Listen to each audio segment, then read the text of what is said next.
Қайырлы күн достар. Бүгінгі видеода ұйқы безінің ауруы панкреатитті халықтық еммен қалай емдеуге болатыны жайлы айтатын боламыз. Сондықтан видеоны соңына дейін көріп, қызықты ақпаратты жіберіп алмаңыз. Бұл ақпарат ертеңіңізден 10 күнде құлан таза айығуыңызға көмектеседі. Ұйқы безінің сырқатынан сақтаныңыз. Ұйқы безі ұлғайып, ісінумен қатар жүретін ауыр қабыну сырқатын медицинада жіті панкреатит деп атайды. Бұл ұйқы безінің ауруы кейде ұйқы безінің белгілі бөліктері зақымданып, сол жерлерде жұқпа пайда болып, кейін ол ағзадан тыс жерлерге де жайылуы мүмкін. Қорқыныштысы сол сырқат ауырсынумен, тәнді улайтын заттардың қанға бөлінуімен өтеді. Ұйқы безі ауруларына соқтығатын себептер көп. Соның ішінде ең негізгі себептер алкогольдік ішімдікке үйірлік және өт тасы ауруы болып табылады. Ішімдіктен болған панкреатитке көбіне ер азаматтар ұшырайды. Ал өт қабы ауруларынан туындайтын панкреатиттер әйелдерде көбірек кездеседі. Сонымен қатар ұлтабары ауыратын адамдарда түрлі жарақаттар, уытты дәрі-дәрмектерді қабылдау, В және С гепатиттерін паротитті қосқанда, түрлі жұқпалар қанда майдың шамадан тыс көп болуы да панкреатитке ұшыратуы мүмкін. Ал қантты диабет кезінде созылмалы панкреатит пайда болуы мүмкіншілігі жоғары. Кей адамдарда панкреатитке тектік бейімділік болады. Майлы және ақуызы мол тағамдарды біршама алкогольді ішімдікпен бірге қабылдау ұйқы безінің ферменттері шамадан артық өндірілуіне алып келеді. Бұл ферменттер ұйқы безі жолдары арқылы ішекке түсіп, ас қорытуға қатысуы тиіс. Егер ұйқы безінің жұмысы жеткіліксіз болса, оның жолдары ақуыз тығындарымен бітелуі мүмкін. Осыдан келе ферменттер без тініне еніп, оны зақымдайды да ағзаның қабынуына алып келеді. Безге ішімдік, әсіресе оның ыдырауынан пайда болған ацетальдегид үлкен нұқсан келтіреді. Осылайша жіті алкогольдік панкреатит дамиды. Панкреатитпен ауырған адамдарда мынандай белгілер байқалады. Іштің жоғарғы бөлігінің арқа жаққа беріле отырып үдемелі ауруы, жүректің айнуы, құсу, тәбеттің жоғалуы, іштің кебуі, құсу адамдарға еш жеңілдік әкелмейді. Одан кейін ауырсыну тоқтамайды. Жалпы әлсіздік, жүректің қағуы, дененің ысуы мүмкін. Жіті панкреатитке немқұрайды қарауға болмайды. Егер бұл сырқаттан уақытында дұрыс ем қабылданбаған жағдайда ағзаның бүліну ошақтары, некроздар дамуы, бездің көп бөлігінің еруі мүмкін. Осылармен бірге жіті жүрек қан-тамыр жеткіліксіздігі, тыныс алу, бүйрек жеткіліксіздігі жиі дамиды.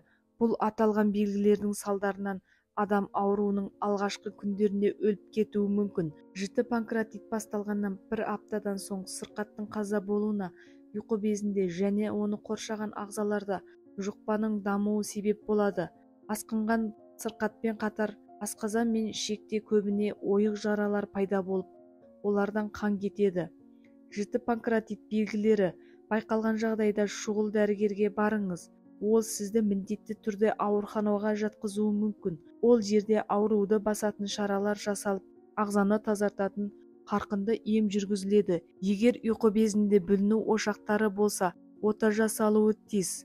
Бұл аурумен сырқаттанған адамдар 1 жыл бойы гастроэнтерологтың бақылауында болуы тиіс. Бұл кезде ащы, майлы, қуырылған тағамнан және спиртті ішімдіктерде мүлде бас тарту керек. Егер сіздің ұйқы безіңіз ауырса, оның соңы панкреатитке ұласады. Ол тез жазылмайды. Емді ұзақ уақыт қажет етеді. Бірнеше дәрілердің тізіміне қоса арнайы диетада ұсынылады. Сіздің сүйікті тағамдарыңыздың кейбірінен бас тартқыңыз келмесе, халықтық жолмен дертіңізге дауа табыңыз. Ол үшін мына 4 емді қолдансаңыз болғаны, ауруыңыздан әп-сәтте айығып кетесіз. Ұйқы безі ауруының белгілері: оң және сол жақ қабырғаның асты ауырсынады, іш өтеді, іш кеуіп желденеді, жиі кекіру мазалайды, жүрек айниды. Егер сізді осы белгілер мазаласа, уақыт оздырмай тексеріліңіз. Қажетті ем шараларын жүргізуді кейінге қалдырмаңыз. Егер дәрігерге баруға уақыт таппасаңыз, онда біз ұсынған мына емді жасап көріңіз. Ас көк дәні. Емдік тұнбаны пайдалану үшін 1 шай қасық ас көк дәнін 200 мл қайнаған суға саласыз. Ыдыстың қақпағын мықтап жауып, тұндырып қойыңыз. Шамамен 1 сағаттан соң дайын болған тұнбаны сүзіп алып, 1 жұтымнан күні бойы ішесіз. Сұлы ботқасы. Әжелеріміз ұйқы безін сұлының көмегімен емдегенін біріңіз біліп, біріңіз білмейтін боларсыз.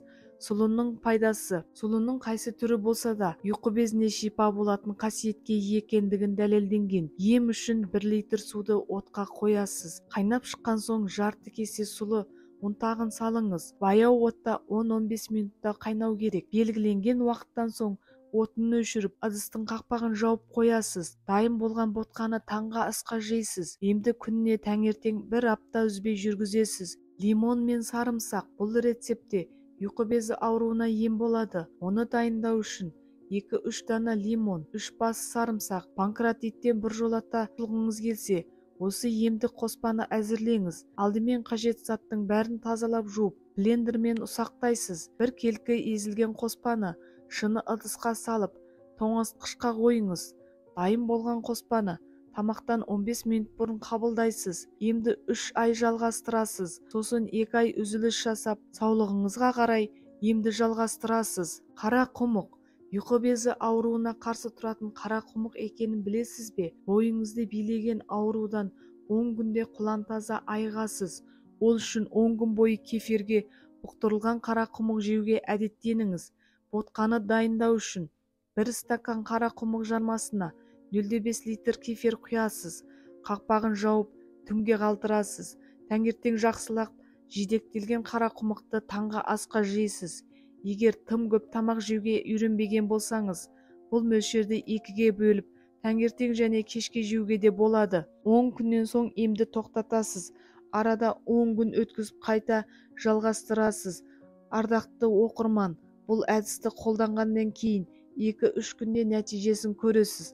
Қабырға астының ауырғаны басылып, өзіңізді жайлы сезінесіз. Сонымен қатар, үлкен дәретке қалыпты барып жүргеніңізді байқайсыз. Әрі теріңіз тегістеліп, бетіңіз тазарады. Осынау сұлулыққа ие болғыңыз келсе, бұл әдісті байқап көріңіз. Біздің видео ұнаса, лайк басуды, каналға жазылуды және қоңыраушаны басуды ұмытпаңыз.